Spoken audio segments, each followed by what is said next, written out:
We have 3 speakers today, and the first speaker we have today is Professor Mark Williamson. He's a partner and co-chair of Alston and Bird's Wealth Planning Group. Alston and Bird is a very, very big international law firm. He's a fellow of the American College of Trust and Estate Counsel and practices in the areas of estate planning and federal taxation. So he's going to speak about federal taxation in the US with a and international tax treaties with a focus on individual as opposed to corporate tax. Okay? He's practiced with the Milwaukee law firm of Foley and Lardner and has taught at many law schools. And as you can see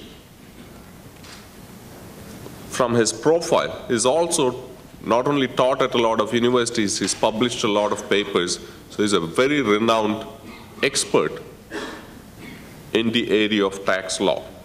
So it is a great honor and privilege to introduce Mr. Mark Williamson.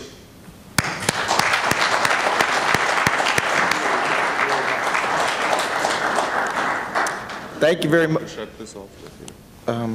We'll leave it on. That's fine. Thank you very much. It's good to be here. Welcome to Atlanta. You should have a handout. That's all I'm using is the handout. I found that handouts do not go blank in the middle of one's presentation. I like paper. I want you to do one thing on the first page where it has my name and it has the name of my law firm. If you got a pen, I don't really carry business cards anymore, and when I used to, I never carried 140 at a time anyway. So write down there, if you don't mind, www.alston, just like the word above it, alston.com.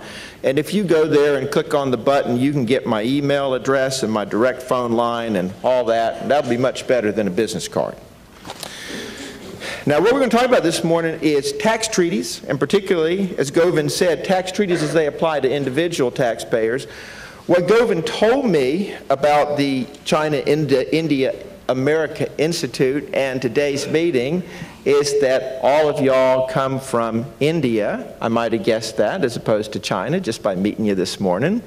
And also that you're all revenue service officers, or maybe someone who trains revenue officers in India, and that's very interesting to me, and it's nice to meet all of you. And welcome to Atlanta. You probably think that I talk a little bit funny. If you think people from Atlanta talk funny and say, y'all, I grew up about 5 hours south of here. So we really talk funny. So I'll try not to talk too fast this morning and go slow and take our time, because what we're going to talk about is a little bit complicated. I'm going to be honest with you. But it's going to bear, if you're going to be a revenue service officer in India, I believe directly on what you're going to do for a living. This is stuff that, believe it or not, seems obscure, but it really does come up all the time, and particularly for revenue service officers. Now, if we start on the first page of the handout where it says introduction, we're going to start there.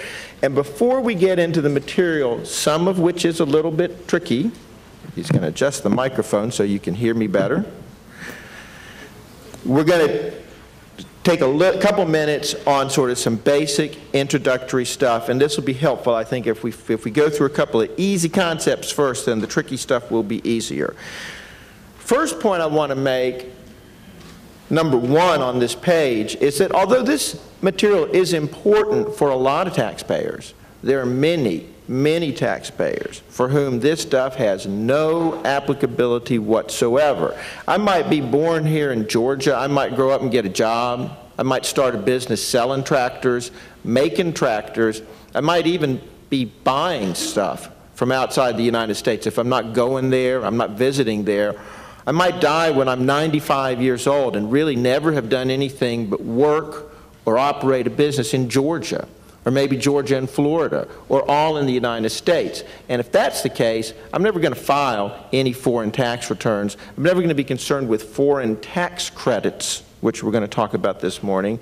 And I'm never going to be concerned with tax treaties. And the same thing would be true for someone who was born and grew up in India. If they work, get a job, they start a business, and they spend their whole life earning money in India, even if, let's say, they're buying things from outside the country, if they're not going there, if they don't really have activities outside India, there should no reason they should ever have to file a foreign tax return. Therefore, there'd be no reason that they'd be worried about things like foreign tax credits that we're going to talk about, or tax treaties. So it's always important to remember when we talk about this material that there's a large number of people, in fact, the vast majority of most people, who would have no interest in anything I'm going to say this morning because it will never apply to them. Now, if we then go down to paragraph 2, what we're talking about this morning is those taxpayers who don't fall in that category. And particularly today, we're going to talk about individuals, human beings, as opposed to corporations and businesses. That's almost a topic for another day. This might be somebody that grows up, let's say is born in Georgia, grows up and gets a job in India. And we're going to talk about that specific situation over and over again. Or someone who is born in India, gets a really good job here in Atlanta, wants to come here for 3 years or 5 years or 9 years. And what's going to happen there is the issue is particularly, and we're going to see this morning, not exclusively, but particularly for the period of time when a person is residing in one country but having activities in another. That's the situation that the taxpayer is worried about. Will I have to pay tax in 2 countries? Will the country where I reside try to tax me on the income I'm earning where I'm working? Because I can be pretty sure that the country where I'm working will want to tax that income too. And we'll see this applies not only to income from jobs, but other kinds of jobs too. And the question becomes really 2 questions. Do I potentially have to pay tax in both countries? And number 2, if I do, shouldn't there be some kind of adjustment? Let's say the tax rate in both countries is 30%. I got $100 of income. Should I really have to pay 30 to the United States and 30 to India? That would be 60 altogether. That doesn't seem right, does it? So maybe, and this is where we will get into foreign tax credits, maybe one of those countries should get 15 and the other country should get 15.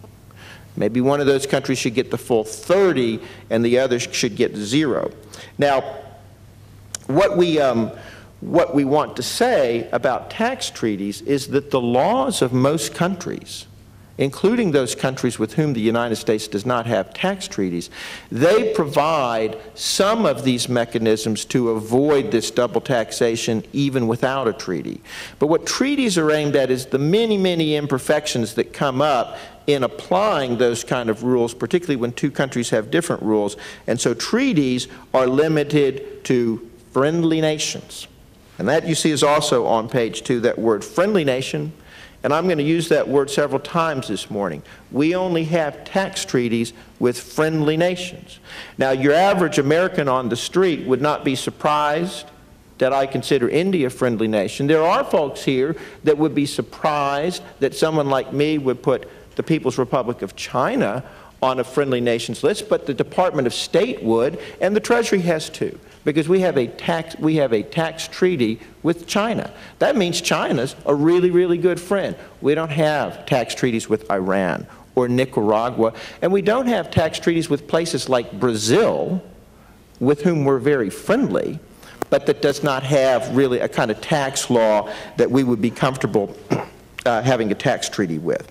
So now let's go to paragraph 2. And the second general point that I want to make to you, and there are going to be many exceptions to this, is that ordinarily, if you reside in one country and have income from another country, and you are entitled to a benefit under a tax treaty, ordinarily the tax in the country where you live will stay the same, and the tax in the country where you don't live will go down. We're going to see there's exceptions to that rule, but I really want you to fix that idea in your mind. If an American has income from India and is entitled to a treaty benefit, most likely their U.S. income will stay the same, and their Indian tax will decrease. And conversely, if a resident of India is working in the United States and is entitled to a treaty benefit, most likely their Indian tax will stay the same and their U.S. tax will go down. Stated differently, treaties usually apply to reduce foreign country tax, not home country tax. Not always the case, but pretty darn close to almost always. The other thing it says in point number 2 is that in many, many cases, and we're going to see this many times, in many cases, when a tax treaty is applied to the benefit of a particular taxpayer, there are many situations in which the taxpayer's total tax between the two countries does not go down at all, in which the treaty does not actually reduce the taxpayer's overall tax in both countries by a single penny. But what it may do is it may make life easier for the taxpayer. And the example for that would be if I'm a U.S. resident with Indian income, I know I got to file a U.S. income tax return no matter what. That's the rule. You live in the United States, you're going to file a U.S. income tax return. If I can apply a treaty benefit to reduce my Indian tax by the same amount my U.S. tax goes up so that I don't have to file an Indian tax return at all, that's beneficial to me. It makes my life easier. And conversely, if a resident of India is working in the United States and can apply a treaty to avoid having to file a U.S. tax return at all, that's beneficial to the Indian resident, even if there's no actual reduction in tax. Before we leave point number 2, I want to make one very, very important point that we're going to come back to several times. When we talk about a resident of one country working in another country, the United States is very unusual in the world of nations in one important regard. If you are a U.S. citizen, if you are a citizen like me, if you have a passport or a birth certificate, if you were born here, if you are otherwise a citizen, then we tax you just like a resident no matter where you live. And you can be born on U.S. soil, you can leave the United States one day later, you can live your entire life outside the United States, not earn one penny of income in the United States, and we will tax every penny you earn anywhere in the world until the day you die, unless and until you renounce your U.S. citizenship. We will tax you worldwide. And the reason that's important this morning is when I give the example of a resident of the United States working in India, that same fact pattern is going to apply to any citizen, any U.S. citizen working in India, even if they don't reside in the United States. And we're going to come back to that over and over and over again. Let me say we're almost through with the introduction. That's not doing very good to spend 10 minutes on the introduction, so we'll try to move it along. But let's make a couple of more points. Treaty rules are not mandatory. Even lawyers have a tough time with this concept. If you are going to be taxed a certain way in the United States and India, under the law of the U.S. and India, and your tax between the two countries would be this much. And there's a tax treaty provision that purports to say, well, in that situation, your tax would be more, something you consider less attractive. You can disregard the treaty. You disregard the treaty. Now, people sometimes will argue with me about that and say, that doesn't seem right. You can't just disregard the treaty. You can disregard the treaty because the treaty says so in its language. It says that the taxpayer may invoke this benefit by claiming it.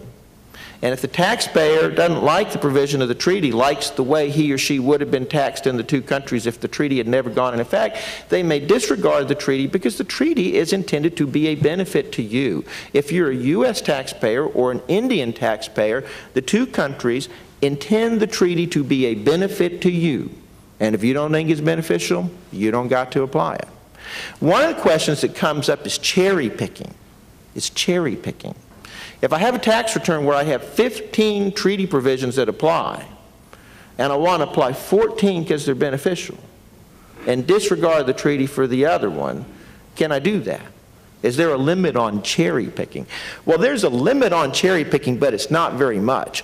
And we could spend all day talking about, but the short answer is in that situation, most likely 96, 97% probability you could apply 14 and disregard the other. There is a little bit of guidance on cherry picking from the American Internal Revenue Service, and it suggests that there are limits, but you really got to be doing something abusive to get called on cherry picking. Treaties are intended to be benefits to taxpayers, and they can apply the ones they like. Treaties encourage cross-border economic activity, simplify the taxation of international transactions, and they foster goodwill among friendly nations, and that's why it's a pleasure to talk about this kind of stuff to folks like you.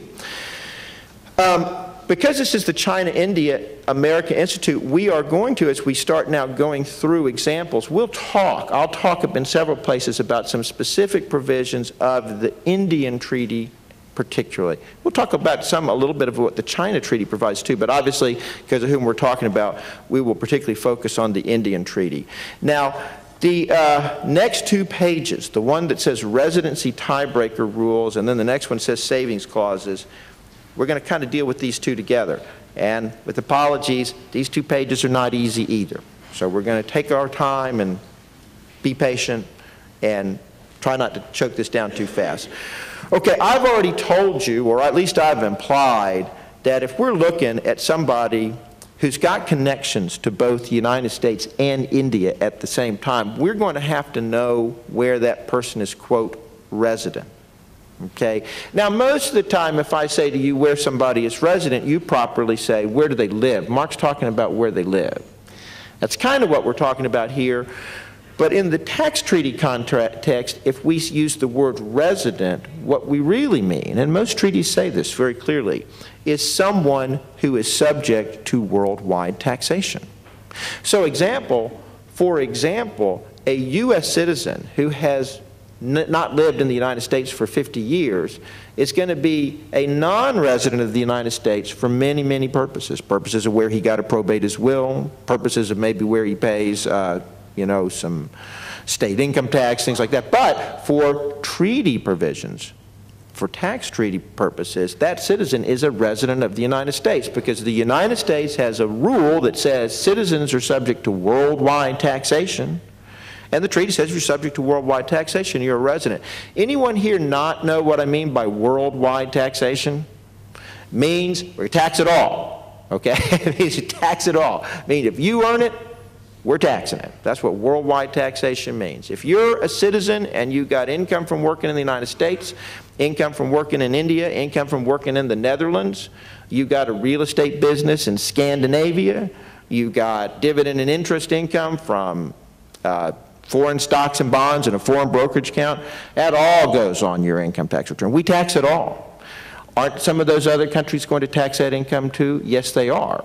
Are there going to have to be some adjustment to be fair? Yes, that's what we're talking about. But that's what we mean is worldwide taxation, is that the country is asserting the right to tax you everywhere, okay? Now, remember, under that concept of residency, for U.S. people, that's going to include citizens too, because they're subject to worldwide taxation. Okay, here's the thing, and this is what these rules are all about. I've already told you enough that you could sort of figure out what the issue is. If I'm a citizen of the United States and I'm residing in India in a way that Indian law gives India the right to subject me to worldwide taxation, I'm subject to worldwide taxation in 2 countries, right? That has the potential to not be fair.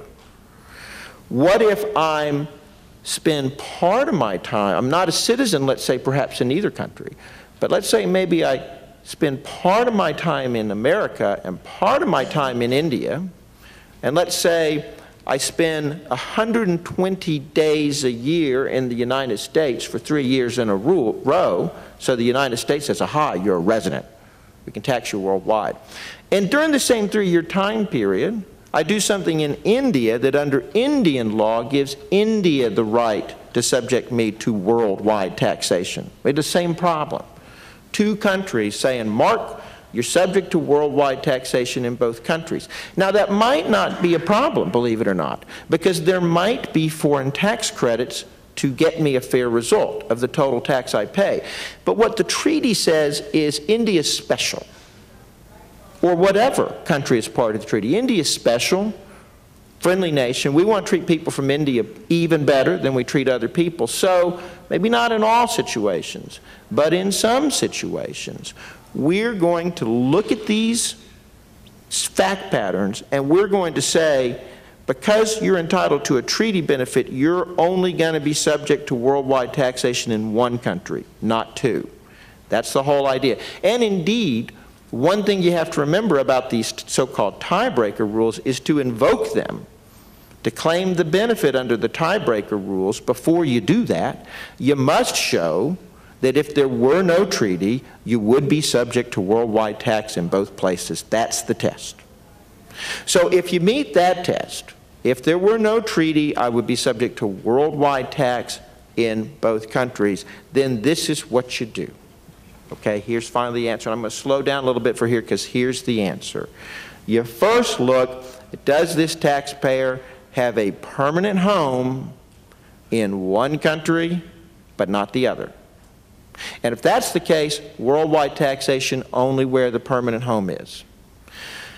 What if there's no permanent home, or what if there's two permanent homes, one in each country? Well, you're going to go to the next step in the tiebreaker rule. That's going to be center of vital interest. I did not make that up. I didn't make any of this stuff up, okay? Center of vital interest. And that's a really fuzzy test about where your connections are closer. Your economic and personal connections, where they're closer. Well, what if you can't tell? What if it's all 50-50? They got the 50-50, half and half. We're going to the next step on the step, habitual abode. Is there one of these two countries which is really the place the person habitually lives and really can be identified as the home? Well, yes, then that's going to be the country that can worldwide tax. The other country will not be able to worldwide tax. They'll only be able to tax limited income. But again, if there's a test, we go to citizenship. Citizenship, interestingly enough, is last on the list. That surprises some people, but it is. If there's two citizenships, dual citizens, or no citizenship, then we go to mutual agreement, competent authority. What's that?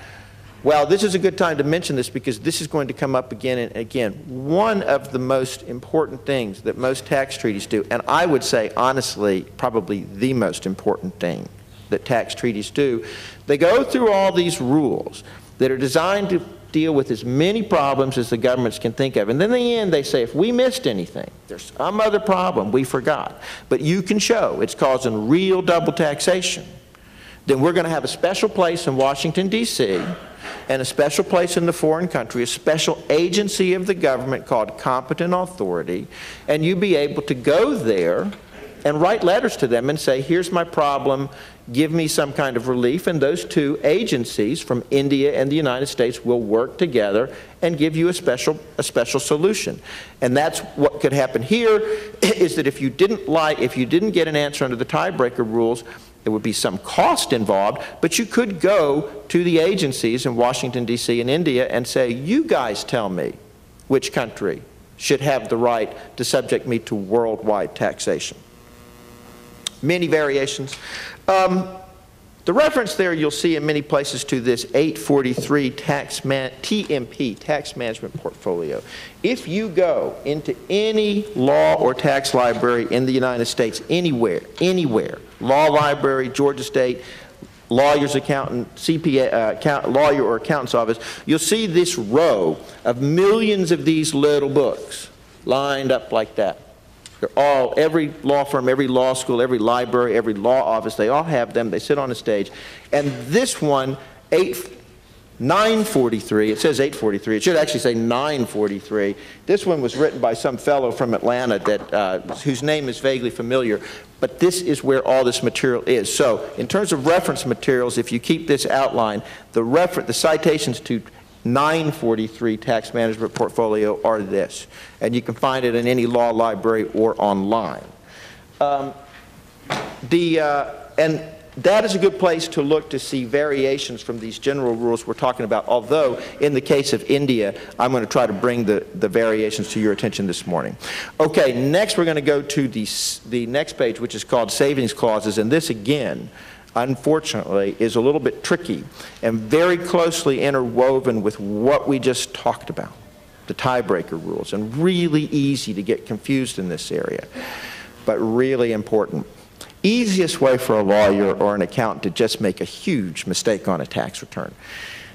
Every treaty to which the United States is a party, every treaty, even Pakistan, it's hard to find it. And Pakistan is the one where it's hardest to find this provision, but it's in there. You just got to know how to look for it. Every treaty says, basically, at the risk of oversimplification, what I said at the beginning of this presentation: if you are a U.S. citizen or resident, then treaty or no treaty, your tax is going to stay the same, right?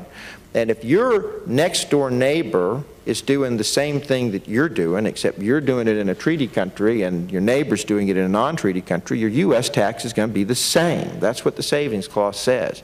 Basically, it says literally that. It says if you are a U.S. citizen or resident, you may not apply this treaty to reduce your U.S. tax. That's what it says. And it's very interesting in comparing the India treaty and the China treaty are really good examples of something that you see with these savings clauses. The nation that pushes for the inclusion of these savings clause in treaty is the United States. And basically at this point it's the official policy of the United States that it will not enter into one of these treaties if there is not a savings clause that applies at least to U.S. citizens and residents. And why is that? Because of what I already told you. The United States is so interested to tax its citizens regardless of where they live. So it's very important to the United States that these provisions be in the treaty and that they particularly apply to U.S. citizens as well as residents. It's very interesting. If you look at the India treaty, and both of these are very typical. If you look at the China treaty, it says the United States reserves the right to tax its citizens and residents. It says nothing about China. It's up to China to decide what the rule is there. If you look at the India treaty, it says either state, the United States or India, either state may tax its citizens and residents. That important word being may, because my understanding is that India doesn't tax citizens the way the U.S. does, but the treaty doesn't prohibit it from doing so.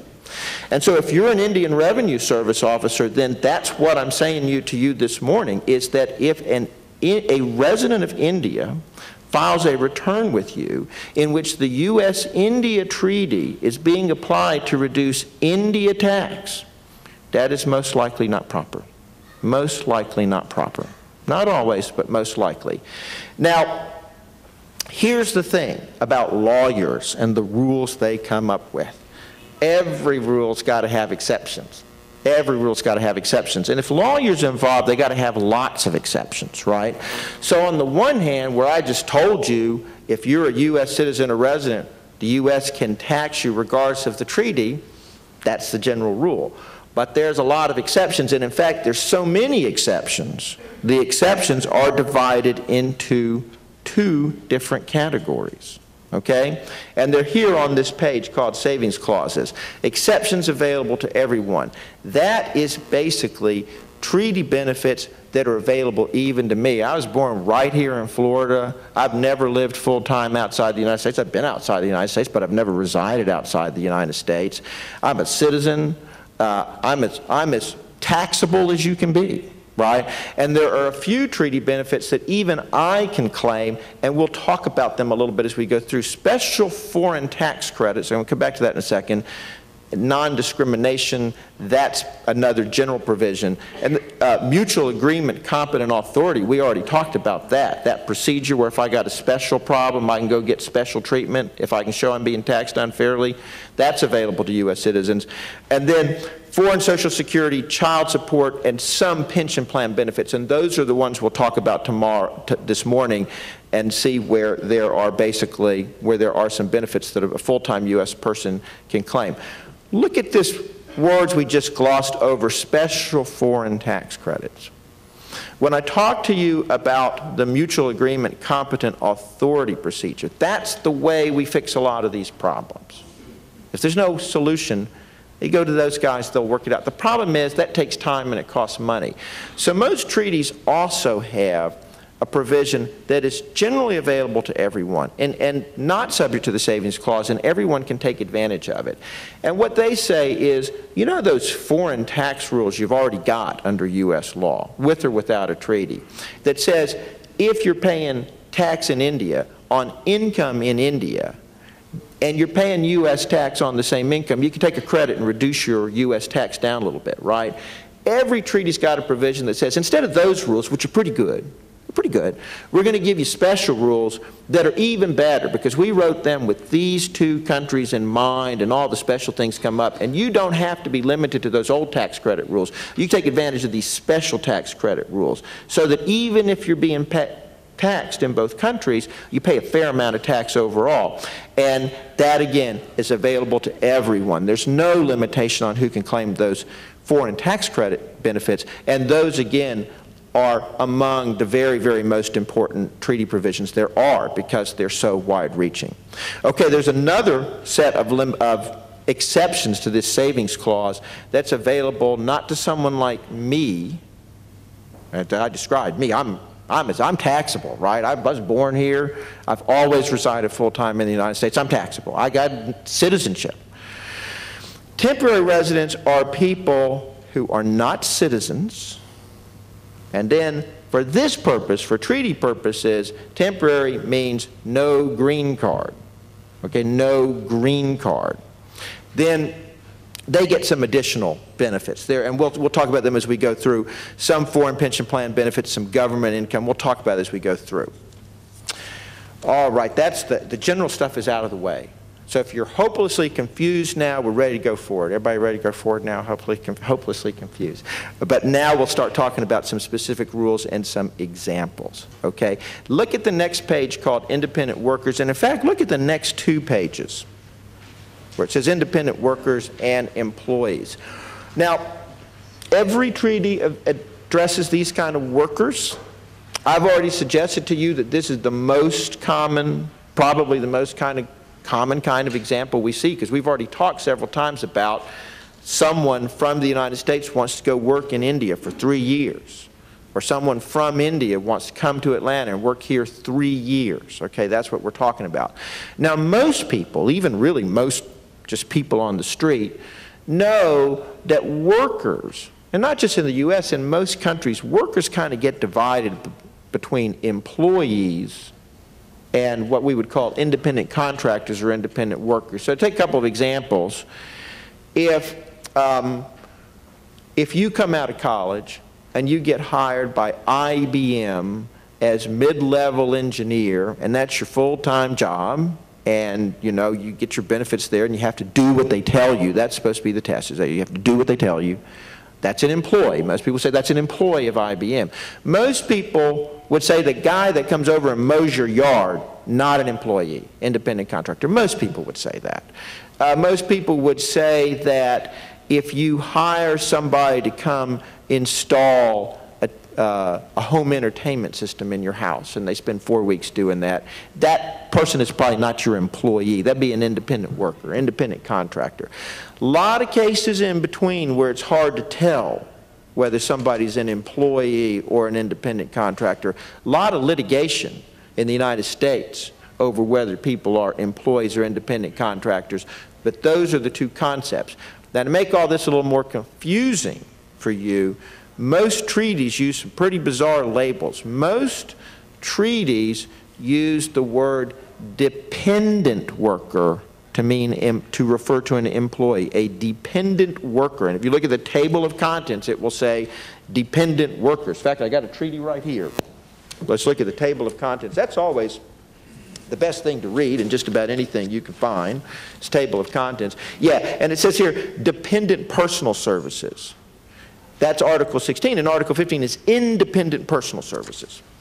Well, what they mean there, these people that write treaties, they don't really like to use regular words. What they're talking about is employees and independent contractors, or independent workers, if you prefer that. And we're going to talk about the independent workers first, and then we're going to talk about dependent workers. I'm going to say employees next. And bear in mind, these two things go together. Okay, for an independent worker, this would be like a consultant or somebody who's going to basically, who's from India maybe, and is going to come work in the United States, or somebody from the United States who wants to come to India, maybe consulting services, maybe sell, maybe you know, broker sales of who knows what, consumer goods, whatever it might be. But he's not working for anybody. He's not an employee. He or she is self-employed, is what we would say here, works for themselves. Now, the general rule in most treaties, more and more over the last 40 years, has been to move those workers more to the way treaties deal with businesses, with global businesses. And that concept is permanent establishment. Anybody here ever heard that word before? Permanent establishment, sometimes called PE, okay?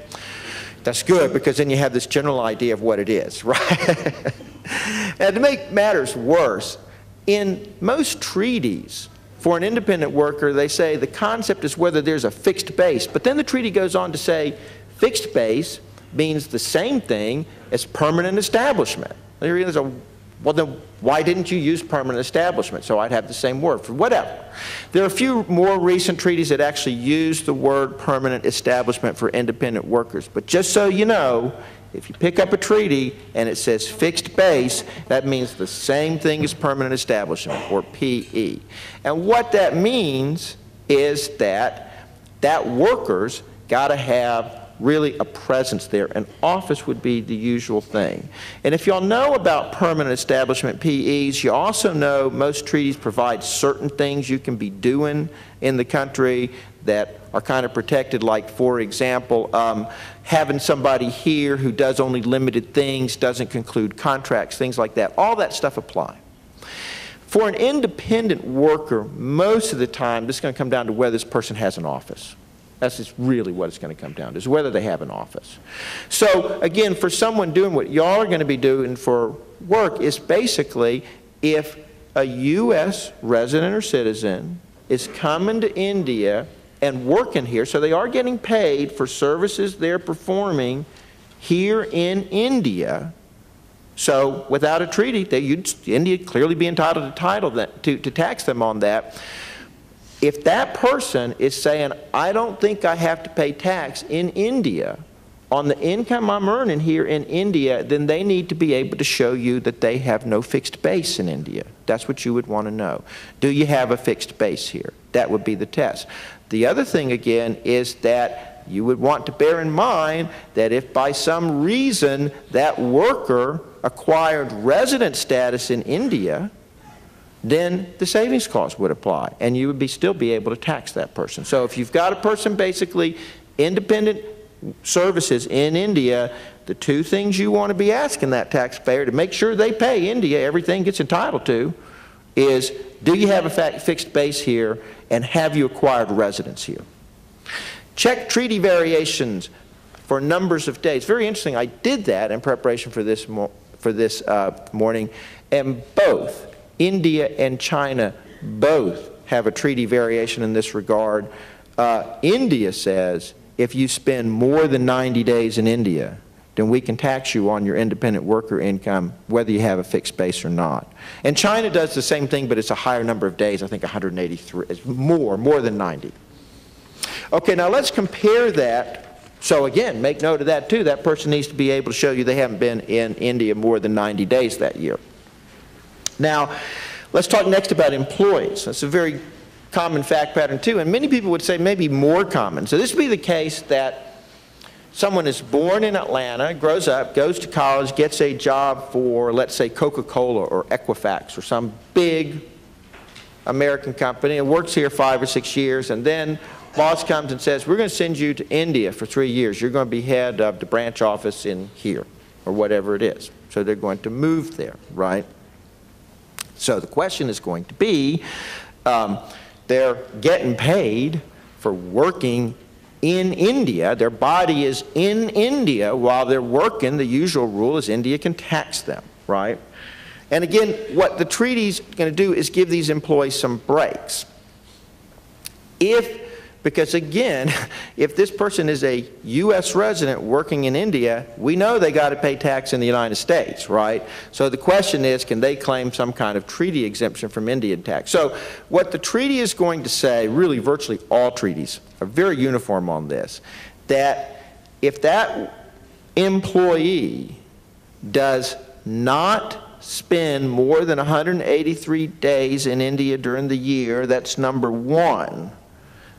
But number two, he's not paid by India. That's the whole tricky part, right? He's got to be working for Coca-Cola United States Atlanta and go to work for Coca-Cola United States Atlanta in India, and that's who's got to pay him, okay? If he goes to work for an Indian company, you guys can tax him, right? If he claims to be working for the U.S. company, but he's getting paid by the U.S. company, by the Indian company, he's not entitled to the exemption. This is, a lot of times people like me refer to this as employees who are sent. They are sent. The American employer is sending them to India because they're not staying there too long and they're getting paid by the American employer, okay? Savings clause always applies here, so if this person, for example, had Indian citizenship, India would be entitled under the treaty to tax him. Wouldn't necessarily do so, but the treaty wouldn't prohibit it. Special rules for ships and aircraft, good news, we're not going to talk about that today. I'm going to skip that. I hate that stuff. It's really confusing, and there really aren't that many ship and aircraft cases out there. With that, let's go ahead and round off the subject of workers by talking about government workers, because they go in a separate category. And these folks can be very, very tricky. Most of the times we are talking, usually in the treaty context, about people who work at the embassy or at a consulate. That does not necessarily mean they are an ambassador, or that they are a foreign service officer, or that they're a consul. It doesn't necessarily mean that, because embassies also employ janitors, they employ chauffeurs, they employ managers, there are all sorts of people who are not diplomats at all.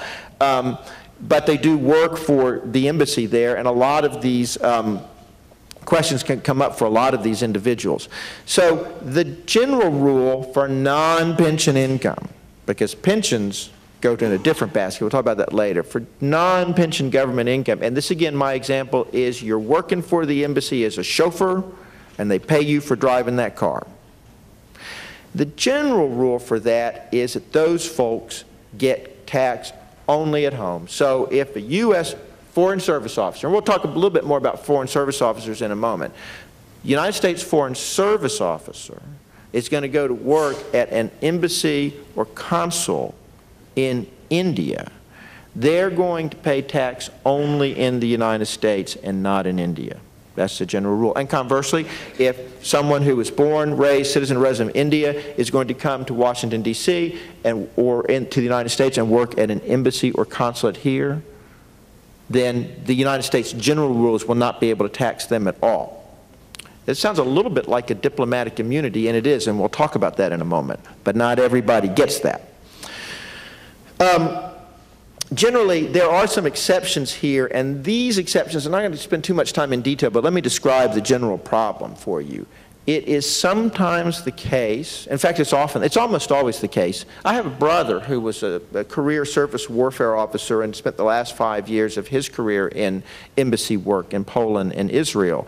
And that's really great because you get to go see embassies and they're really cool. But there are in every embassy, there are people, for example, the embassy in an American embassy in India will have many people working at it who are right from there. They're local. In other words, they're local. They were hired to run the commissary or to help with the management or whatever it is. So they're not going to be entitled to this benefit.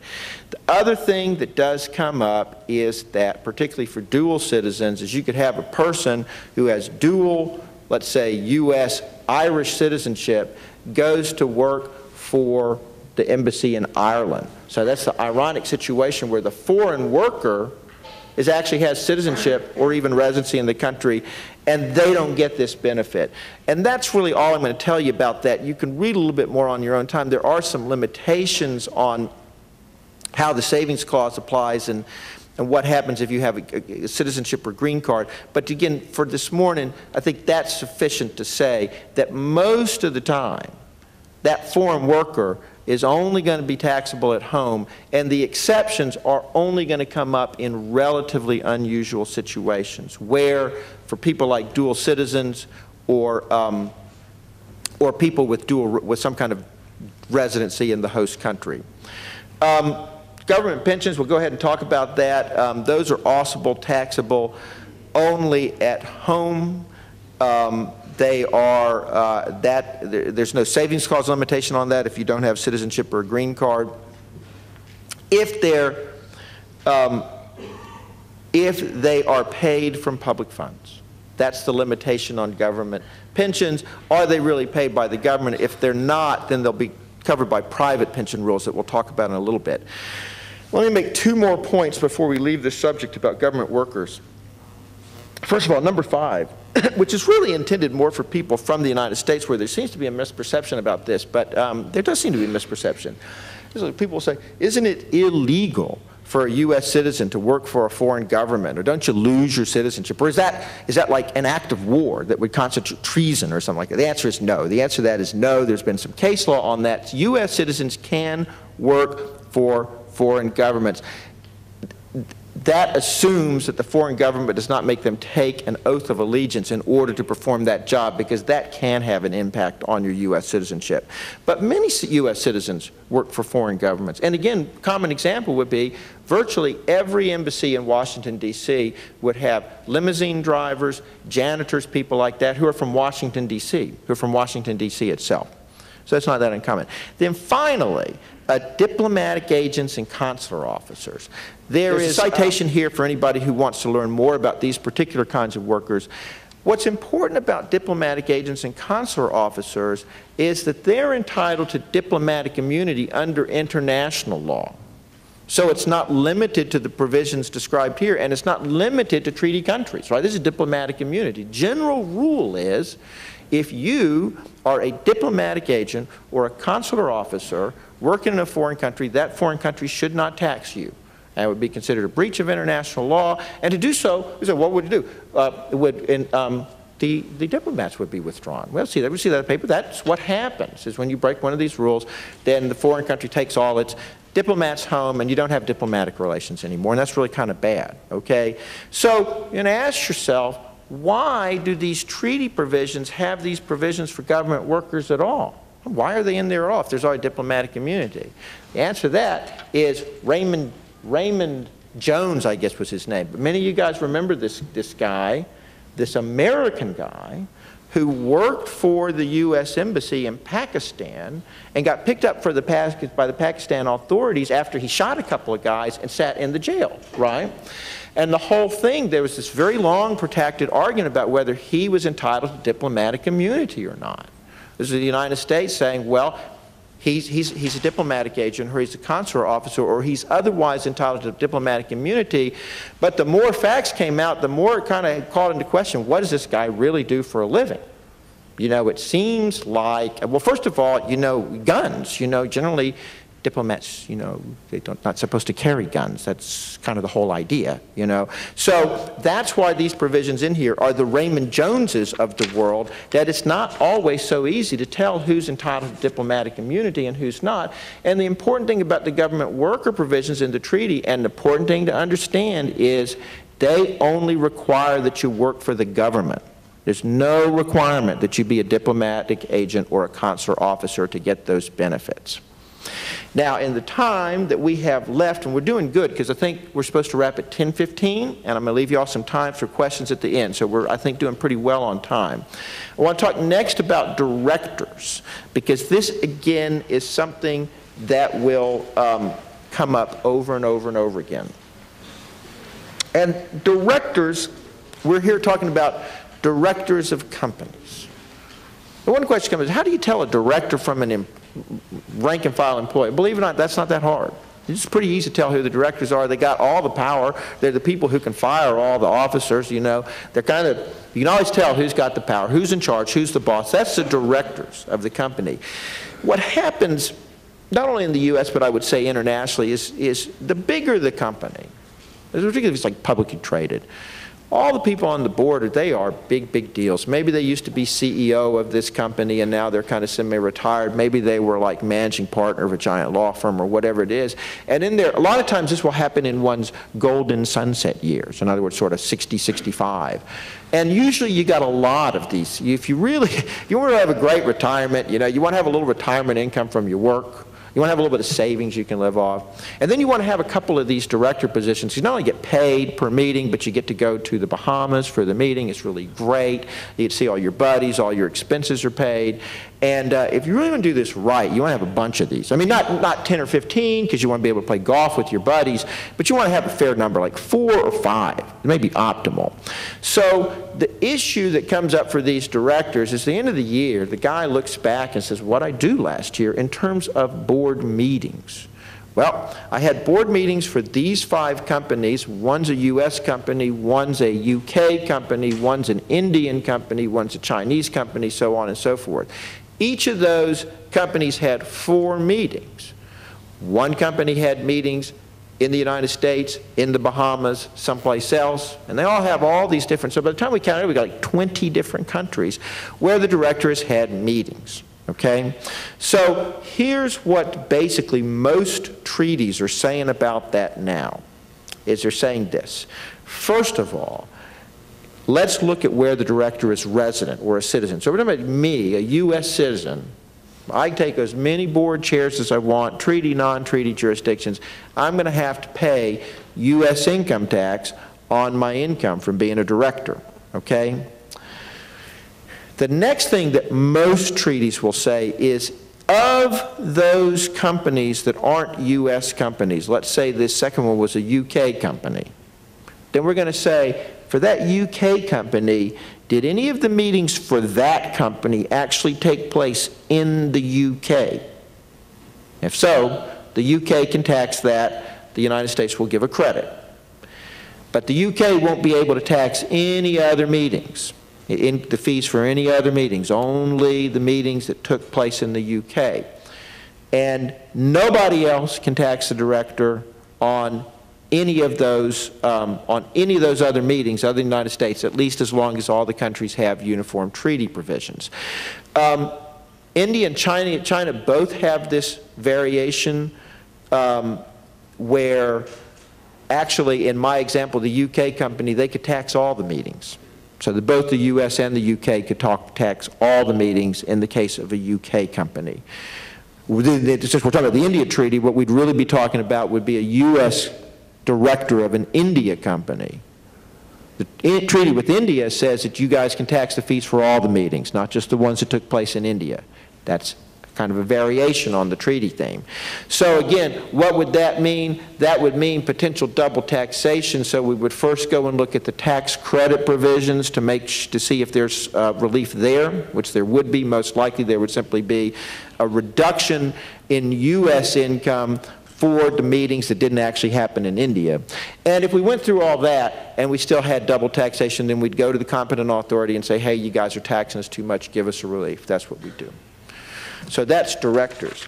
Now, we're going to go next to one of my favorite subjects, artists and athletes. This is really interesting. And this is the one, maybe this is the only thing, we're talking about this morning where you'll be able to tell that my opinion about the approach of a lot of these artist and athlete treaty provisions is I'm not particularly pleased by these provisions. I don't think they have room for lots of improvement. And we'll talk about what I think is imperfect or maybe even wrong about these rules. These provisions, they deal generally again with artists and athletes. So that'd be a musician, painter, baseball player, something like that. And these people, we're talking again about, this would be an American artist or athlete who wants to go perform in a sporting event or perform a concert in India, or vice versa. A star athlete, a star performer from India who wants to come to the United States and perform for money here. Now, if we didn't have these artist and athlete provisions, then what we would say is this is easy, right? This person is coming here to work here, right?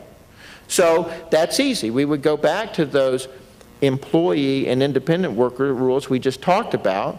we'd figure as this artist or athlete coming here as an employee or an independent worker, and then we tax them on that basis, and that'd be fine, right? What the artist and athlete provisions, and one of the things when you see that provision and you see artists and athletes, you say, well, those are good. This provision, this must be something that says we like artists and athletes, and they're good. We're going to treat them pretty good.